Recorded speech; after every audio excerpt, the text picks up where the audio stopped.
झंडा समाजवाद का था, बैनर पीडीए का था, मंच समाजवाद का था। मंच में बैठे हुए लोग सामंतवादी और मनुवादी थे। उन लोगों के मन में समाजवाद और पीडीए के लिए कोई आस्था मुझे नहीं दिख रही थी। हो सकता है मेरा दृष्टिकोण खराब हो, उसके लिए मैं माफ़ी भी चाहूँगा, लेकिन वहाँ बैठे लोगों ने जो नारे लगाए वो पूरी तरीके से जातिगत थे, सामंती थे, और उन नारों में जो गूंज थी वो अहंकार की थी, वो वंशवाद की गूंज थी, वो पीडीए के नारे नहीं थे। नमस्कार दोस्तों, गांव में एक कहावत है, एक को साधें सब साधें, सब साधें सब जाएं। कहावत का अर्थ समझिए। गांव में एक छप्पर रखा हुआ है, छप्पर का एक खम्भा कमजोर है और बाकी के सारे खंभे मजबूत हैं। किसान ने उस कमजोर खम्भे को पकड़ कर रखा हुआ है तो छप्पर सदा है, और अगर किसान कोशिश करे कि इसको छोड़ के हम सारे खंभे एक साथ साध लें तो क्या होगा, छप्पर गिर जाएगा। कहावत का सीधा सीधा अर्थ है कि जो कमजोर वर्ग है, जिसको थाम करके रखा है अखिलेश यादव जी ने, उसी को थाम करके रखें। एक को साधने से ही सब सदे रहेंगे। आपकी आवाज़ सिर्फ पीडीए की आवाज़ होनी चाहिए। पीड़ित, दमित और अपमानित, पिछड़ा, दलित, अल्पसंख्यक, अगर आपकी आवाज़ में जरा भी सरसराहट भरभराहट होगी तो क्लियर मान के चलिए कि नुकसान हो सकता है। 2022 का चुनाव हमने देखा है, 2024 का भी देखा है।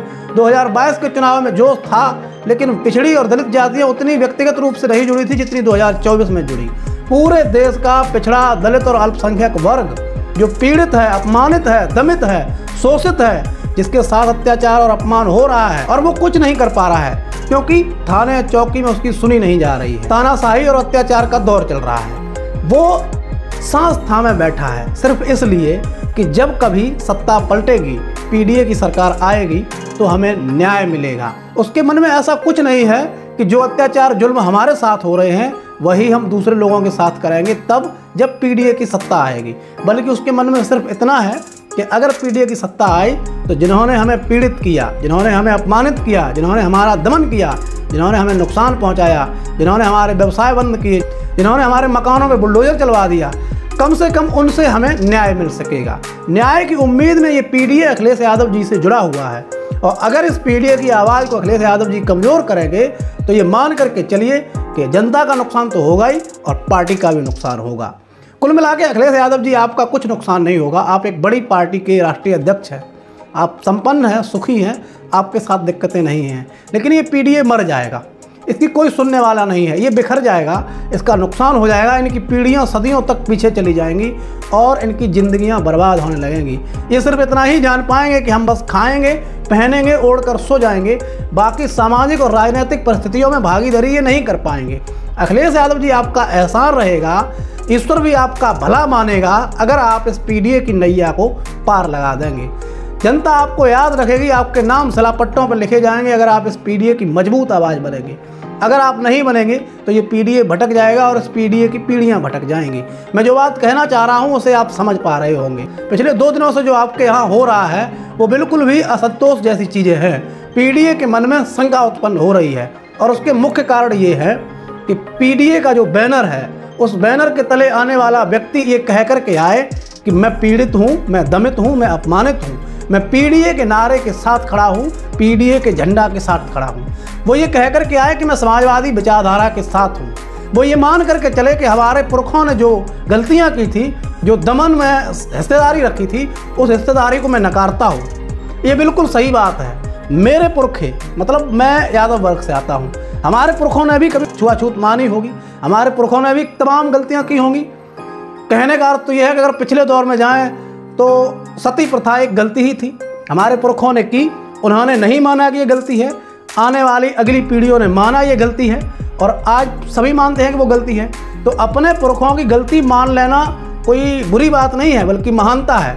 लेकिन इस समाज में कोई 10% ऐसे लोग हैं जो अपनी पुरानी परंपराओं को ढोना चाहते हैं, जो उन्हीं परंपराओं के तहत स्त्रियों को दबाना चाहते हैं, पिछड़ों को दबाना चाहते हैं, दलितों को दबाना चाहते हैं। वो अपने पुरखों की गलतियों को अपनी शान मानते हैं और इसी के कारण पिछड़े, दलित और अल्पसंख्यकों में असंतोष है। झंडा समाजवाद का है, बैनर समाजवाद का है, तो समाजवाद के बैनर के तले जो व्यक्ति आए उसकी विचारधारा में परिवर्तन होना ही चाहिए। उसके मन में समाजवाद की ज्योति जगनी चाहिए। उसे ये लगना चाहिए कि वास्तविक इस देश के पीड़ित, दमित और अपमानित वर्ग को ज़रूरत है नेतृत्व देने की, ज़रूरत है इस पीढ़ी को आगे बढ़ाने की, क्योंकि इनका आजकल से नहीं कईयों हजार सालों से शोषण होता चला आ रहा है। और जब इस पीढ़ी को मौका मिला बीच में कुछ साल नेतृत्व करने का, तो इस पीढ़ी के महानायकों को गालियां दी गई।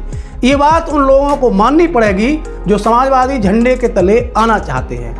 लेकिन पिछले 2 दिनों में हमने जो देखा वो बिल्कुल ऐसा था जो आंखों से बर्दाश्त नहीं हुआ। झंडा समाजवाद का था, बैनर पीडीए का था, मंच समाजवाद का था, मंच में बैठे हुए लोग सामंतवादी और मनुवादी थे।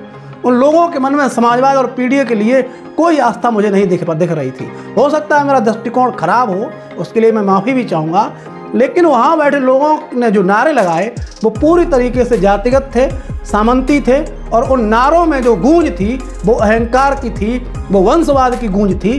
वो पीडीए के नारे नहीं थे, नहीं वो पीडीए की आवाज़ थी। और ये आवाज़ें, ये नारे पीडीए को आघात पहुंचा रहे हैं, पीडीए को दिक्कत पहुंचा रहे हैं। पीडीए कर क्या सकता है? सिर्फ परेशान हो सकता है, कुलबुला सकता है, बिलबिला सकता है, चीख सकता है। अखिलेश यादव जी, पीडीए आपका कुछ नहीं कर पाएगा। आपको वोट नहीं देगा, आपकी सरकार नहीं आएगी, इससे भी आपका कुछ नहीं बिगड़ेगा, क्योंकि आप तो संपन्न हैं। आप जहां रहते हैं वहां रहने वाले लोगों में कोई धोबी, नाई, चमार, तेली, कुर्मी, अहीर नहीं रहता है।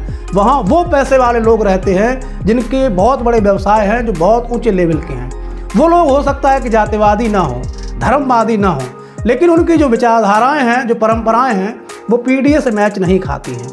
तो कुल मिला के आपको जो मीटिंग्स भी करनी है वो आकर के गाँव में करनी चाहिए, किसी बरगद के नीचे, किसी नीम के नीचे, और वहाँ बैठ करके पीडीए की सतह को जानिए। अखिलेश यादव जी, आपको हमारे पीडीए के दर्द को ज़मीन से जानना होगा। आपको जानना होगा कि अगर 15 दिन हमारे खेत की फसल लेट हो जाए तो फसल की पैदावार पर फर्क पड़ता है। आपको ये भी जानना होगा कि कितनी नमी में हमारे खेतों में गेहूँ बोया जा सकता है।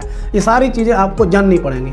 कुल मिला के जितनी मैंने आलोचना कर ली, उस आलोचना को देख करके कई सारे लोग खुश हो रहे होंगे कि चलो पहली बार ऐसा हो रहा है कि ये आदमी अखिलेश यादव की आलोचना कर रहा है। तो मैं उनको ये भी बता दूं कि अखिलेश यादव की आलोचना सिर्फ इसलिए कर रहा हूं क्योंकि अखिलेश यादव ही हैं जो आलोचना को सुन सकते हैं और आलोचना पर विचार कर सकते हैं। बाकी का जिनकी मैं बात नहीं कर रहा हूं वो कभी न तो पीडीए के बीच जाते हैं, न जनता के बीच जाते हैं। समाजवादी पार्टी की ये परंपरा रही कि लोगों के भात में, तेल में, तीज में, त्यौहार में, तेरहवीं में जाना उनकी परंपरा है। नेताजी मुलायम सिंह यादव जाते रहे, चाचा शिवपाल सिंह यादव जाते रहे, और अखिलेश यादव भी लगातार शादी समारोह जैसी चीज़ों में शामिल होते नजर आते हैं और लोगों के बीच जाते भी हैं। क्या आपने कभी देखा कि भारतीय जनता पार्टी के लोग, भारतीय जनता पार्टी के बड़े नेता, क्या आपने देखा कभी किसी की 13वीं में इनको जाते हुए, किसी की मरी मौत पे जाते हुए, कभी गांव में किसी बरगद के नीचे बैठ करके बतियाते हुए कभी आपने इनको देखा है?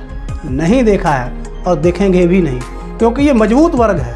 ये वो वर्ग है जो मीडिया से, अखबारों से और अपनी बातों से ही लोगों के काम निकाल लेता है। ये वो वर्ग है जो फोड़ता है अहीर को घोसी और कमरिया में, दलितों को चमार और धोबी, नाई अलग अलग जातियों में, पिछड़ों को यादव, लोधी, काछी, कुर्मी में, सभी को फोड़ने की कोशिश करता है और फोड़ करके अपने पाले में लाता है, वोट लेता है और बाद में शासन करता है। तो अखिलेश यादव में खैर ये सारी चीज़ें नहीं हैं। अखिलेश यादव फोड़ने वाले नहीं, जोड़ने वाले नेता है। सारी चीज़ें लगभग ठीक है, मैं इन चीज़ों का विरोध नहीं कर रहा हूँ। मैं विरोध कर रहा हूँ उन लोगों का जो विचारधारा के खिलाफ है। दिक्कत सिर्फ ये है कि इस जोड़ने वाले समारोह में, जोड़ने वाले समूह में कुछ ऐसे लोग भी घुस आए हैं जो भेष बदल करके घुसे हैं। पिछले 2 दिनों पहले समाजवादी पार्टी ने एक नोट जारी किया था जिसमें ये बताया था कि कैसे संगी साथी पीछे से घुस करके बैकडोर से एंट्री ले लेते थे सरकारों में। तो अखिलेश यादव जी, आपके बैकडोर में शायद छेद हो गया है और उस बैकडोर से संगी साथियों का आना शुरू हो गया है। मुझे उम्मीद है कि आप इस छेद में कपड़ा भर देंगे और अच्छी तरीके से मिट्टी लगा करके लेप देंगे ताकि संगी साथी इसमें न घुस पाएँ। बाकी कुछ नहीं कहना चाहूँगा। वीडियो कैसी लगी कमेंट करें और हो सके तो ये अपने प्रत्येक पीडीए के साथी तक शेयर कर दें। नमस्कार, धन्यवाद।